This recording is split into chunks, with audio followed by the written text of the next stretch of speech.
एक डीएसएलआर कैसे काम करता है? क्या डीएसएलआर मेरे लिए है? क्या ये इस्तेमाल करने में आसान है?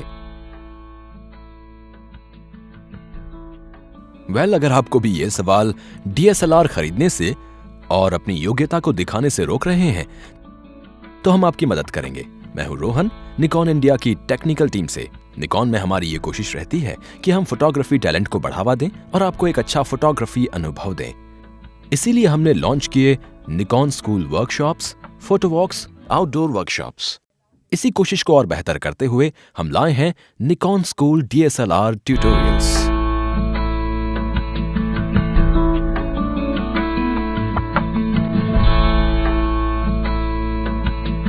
इस ट्यूटोरियल में हम शुरुआत करेंगे फोटोग्राफी के बेसिक्स से, जो आपको खूबसूरत तस्वीरें खींचने के सीक्रेट्स को बताएगा। पहला सेशन बताएगा डीएसएलआर के फायदे और आपको डीएसएलआर क्यों लेना चाहिए। साथ ही साथ हम शेयर करेंगे कुछ जरूरी फैक्ट्स और साथ ही फोटोग्राफी के कुछ कॉमन मिथ्स के जवाब भी। अब मैं आपको मिलवाना चाहूंगा हमारे निकॉन इंडिया की टेक्निकल टीम के मेरे सहकर्मी अभिषेक सिंह से। अभिषेक, कस्टमर्स हमसे सवाल पूछते हैं कि डीएसएलआर कैमरा उन्हें क्यों लेना चाहिए। उनका ये मानना है कि जब ये कैमरा इतना पेचीदा और इस्तेमाल करने में मुश्किल है, तो डीएसएलआर कैमरे में क्यों इन्वेस्ट किया जाए।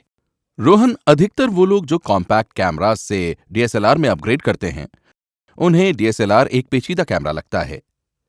पर जब आप एक्चुअली उसे यूज करेंगे या जब आपको उसकी डेमोन्स्ट्रेशन मिलती है, तो आपको ताज्जुब होगा कि डीएसएलआर फोटोग्राफी के लिए सबसे सिंपल कैमरा है। इसलिए हमने एक एनिमेशन बनाई है जिससे आप और कस्टमर्स ये आसानी से समझ पाएंगे कि डीएसएलआर कैसे काम करता है। ग्रेट। जब आप ये समझ लेते हैं तो सिर्फ डीएसएलआर ओनर ही नहीं, बल्कि वो लोग भी जो डीएसएलआर में अपग्रेड करना चाहते हैं, उन्हें भी ये समझ में आ जाता है कि कैसे अच्छी फोटोज खींची जा सकती हैं और अपने डीएसएलआर का वो बेस्ट यूज कर सकते हैं। इस एनिमेशन में आप देख रहे हैं कि लाइट हमारे सब्जेक्ट के ठीक ऊपर है। नॉर्मली हम ये कहते हैं कि अगर आपको कोई भी पिक्चर क्लिक करनी है तो आपको लाइट की जरूरत पड़ती है उस पिक्चर के लिए, और अगर आपके पास लाइट नहीं है तो आप पिक्चर नहीं ले सकते। यहां हम सूरज को एक नेचुरल सोर्स ऑफ लाइटिंग की तरह यूज कर रहे हैं। सब्जेक्ट से लाइट कैमरा की तरफ ट्रैवल करती है और लेंस से गुजरकर मिरर से टकराती है। आप देखेंगे कैमरा के अंदर एक शीशा है, आप देख सकते हैं? यस। अब लाइट इस शीशे से टकराती है, प्रिज्म में रिफ्लेक्ट होती है जो कि डीएसएलआर में ठीक ऊपर की तरफ होता है, और फिर लाइट व्यू फाइंडर से गुजरती है और इसी के कारण हम तस्वीर देख पाते हैं। अब तस्वीर शूट करने के लिए सबसे पहले व्यू फाइंडर से सब्जेक्ट को देखिए, एक्सपोजर सेट कीजिए, जैसे मैक्रो, पोर्ट्रेट, स्पोर्ट्स या फिर ऑटो एक्सपोजर मोड जैसे कि manual, aperture priority, shutter priority, program auto. ऐसे मोड सेट करने के बाद शटर रिलीज बटन को प्रेस करें। जैसे ही आप ये बटन प्रेस करते हैं, लाइट डायरेक्टली मिरर सेंसर से गुजरती है और तस्वीर आपके मेमोरी कार्ड में रिकॉर्ड हो जाती है। तो अभी आपने सीखा कि डीएसएलआर कैसे काम करता है। अभिषेक, अब जरा हमें आप डीएसएलआर के फायदे बताएंगे। क्यों नहीं रोहन, डीएसएलआर का सबसे बड़ा फायदा तो ये है कि आप लेंस बदल सकते हैं। जब आप लेंस बदलते हैं तो क्या होता है, आप लेंस बदलकर अलग अलग टाइप के पर्सपेक्टिव शूट कर सकते हैं। जैसे कि अगर आप पोर्ट्रेट शूट करना चाहते हैं तो आप एक बहुत अच्छा लो लाइटिंग लेंस ले सकते हैं, जैसे कि 50mm 1.8। इसका फोकल लेंथ फिक्स्ड रहता है। फिक्स्ड फोकल लेंथ का मतलब यह है कि जूम का फोकल लेंथ फिक्स्ड रहता है। मतलब मैं जूम इन या जूम आउट नहीं कर सकता। ठीक है, क्योंकि ये लो लाइटिंग परफॉर्मेंस लेंस है, इसकी फोकल लेंथ फिक्स्ड रहती है। यह है निकॉन D5300 कैमरा, जिसमें 18-140 लेंस लगा हुआ है। ये लेंस एक जूम लेंस है जो शुरू होता है 18mm वाइड एंगल से और जाता है 140mm के डिस्टेंस तक। तो क्या आपको पता है कि लेंस बदले बिना ही हम पर्सपेक्टिव बदल सकते हैं सब्जेक्ट पर जूम करके? यह सिचुएशन पर डिपेंड करता है, जैसे कि अधिकतर wild life photographers high focal lens जैसे कि 500mm या 600mm पसंद करते हैं, क्योंकि जंगल में परिस्थितियां ही ऐसी होती हैं। तो शॉट की लुक और फील बदल सकते बिल्कुल। हैं। हमारे पास यहाँ एक उदाहरण है। अगर आप ये तस्वीर देखें तो आप पाएंगे कि इसमें लैंडस्केप का जूम्ड इन व्यू मिलता है। यस। ओके, अब अगर आप इसी लैंडस्केप को जूम आउट करके एक वाइड एंगल पर्सपेक्टिव से देखते हैं यस, तो एकदम डिफरेंट पर्सपेक्टिव मिलता है। ये तो बिल्कुल ही बदल गया है। एक ही लेंस से आपको सेम सब्जेक्ट के दो अलग अलग पर्सपेक्टिव्स मिल रहे हैं, तो ये एक बहुत बड़ा फायदा है डीएसएलआर का। यानी कि आप जूम इन और जूम आउट करके एक सीन का लुक, फील और पर्सपेक्टिव बदल सकते हैं, है कि नहीं? एग्जैक्टली। और आप अपने सब्जेक्ट के अनुसार निकॉन के लेंसेज की रेंज से लेंस चुन सकते हैं। आपको तो पता ही है, निकॉन अपने लेंसेज की क्वालिटी के लिए पूरी दुनिया में मशहूर है। और कौन से फायदे हैं जो हम अपने दर्शकों के साथ शेयर कर सकते हैं? देखिए, लोग डीएसएलआर इसकी हाई इमेज क्वालिटी की वजह से खरीदते हैं। जब हम हाई इमेज क्वालिटी की बात करते हैं तो ये डीएसएलआर के सेंसर साइज की वजह से मुमकिन हो पाता है। हमारे पास 24 मेगापिक्सल से लेकर 36 मेगापिक्सल तक के डीएसएलआर हैं, जैसे D800 36 मेगापिक्सल का कैमरा है। ये हाई क्वालिटी रेजोल्यूशन ही आपको इमेज की हाई क्वालिटी दे पाता है।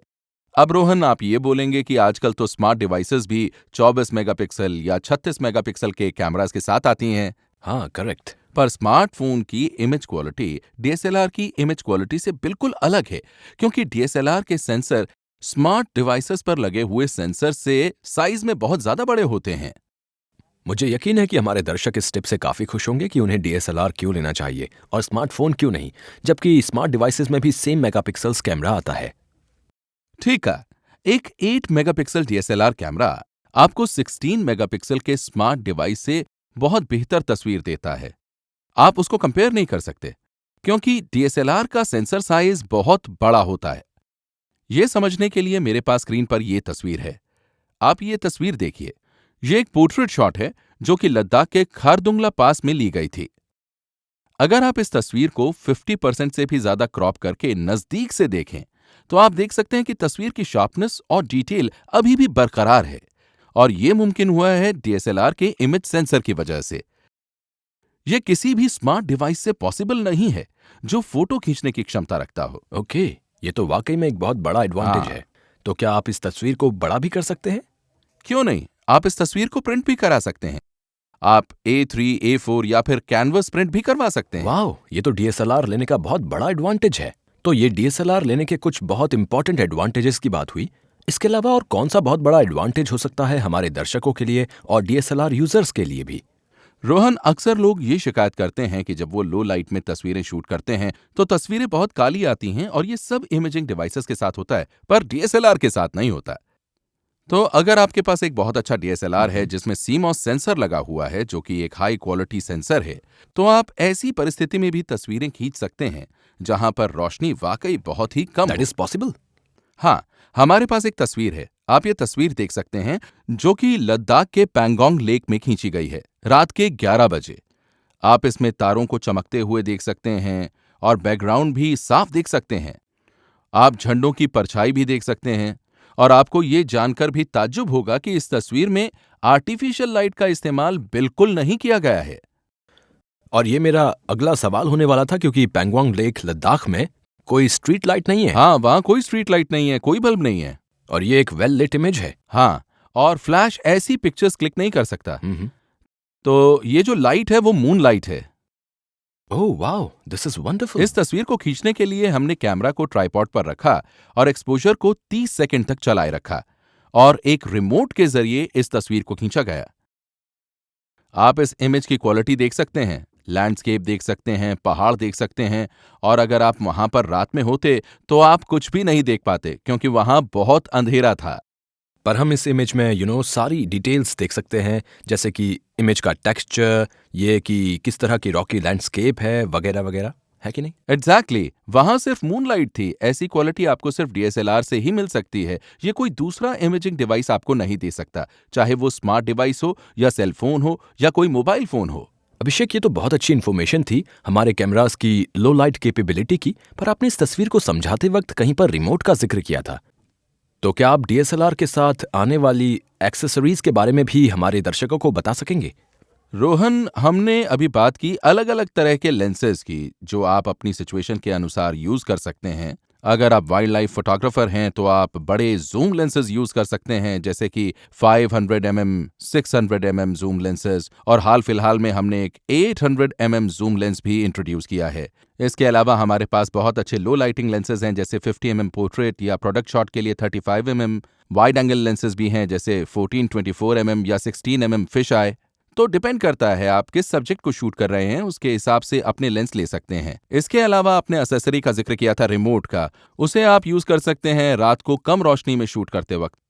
अगर आपको कैमरा से दूर होकर क्लिक करना है तो रिमोट बहुत हेल्पफुल है, क्योंकि जब आपको कम रोशनी में शूट करना होता है तो आपको शटर स्पीड भी बहुत कम रखनी पड़ती है, और अगर आप शटर रिलीज का बटन प्रेस करते हैं तो सिर्फ उससे ही आपकी तस्वीर ब्लर हो सकती है। ओह, आपका मतलब है कि कैमरा शेक कर सकता है और तस्वीर को ब्लर कर सकता है। हाँ बिल्कुल, ऐसी परिस्थितियों में रिमोट बहुत उपयोगी होता है। इसके अलावा हमारे पास वायरलेस मोबाइल अडेप्टर है जो डीएसएलआर की यूएसबी पोर्ट में फिक्स हो जाता है, जिससे आप वायरलेसली अपनी तस्वीर डीएसएलआर से स्मार्ट डिवाइस पर ट्रांसफर कर सकते हैं, फिर चाहे वो एंड्रॉयड बेस्ड डिवाइस हो या फिर आईओएस बेस्ड डिवाइस। इसका मतलब हम अपनी तस्वीरें सीधे सोशल नेटवर्किंग वेबसाइट पर शेयर कर सकते हैं। हाँ, बिल्कुल। और अगर आप डीएसएलआर की एचडी क्षमता को पूरी तरह इस्तेमाल करना चाहते हैं तो हमारे पास हाई क्वालिटी साउंड रिकॉर्डर भी है, ME1 माइक्रोफोन। इस माइक्रोफोन के साथ आप हाई क्वालिटी साउंड भी रिकॉर्ड कर सकते हैं। हमारे पास जीपीएस डिवाइसेस भी हैं, एक्सटर्नल फ्लैश गन है जैसे SB910। ये बहुत अच्छी फ्लैश लाइट हैं जो किसी भी लो लाइटिंग सिचुएशन को चमका देती हैं। तो डीएसएलआर के साथ अनगिनत एक्सेसरीज, अनगिनत संभावनाएं और अनगिनत फायदे मौजूद हैं। ठीक कहा अभिषेक। मुझे यकीन है कि हमारे दर्शक भी इससे सहमत होंगे और ये सारे फायदे सुनने के बाद अब डीएसएलआर लेने में बिल्कुल नहीं हिचकिचाएंगे। इस सेशन को देखने के लिए आपका बहुत बहुत धन्यवाद। उम्मीद है कि आपको ये पसंद आया होगा और आगे सेशंस में हम आपको दिखाएंगे फोटोग्राफी के कुछ बेसिक्स, जैसे एक्सपोजर, जैसे कि कॉम्पोजिशन और फोकस के बारे में भी हम बात करेंगे। तो देखते रहिए और इन्फॉर्मेटिव सेशंस। तब तक के लिए अपने निकॉन बडीज रोहन और अभिषेक को इजाजत दीजिए। धन्यवाद।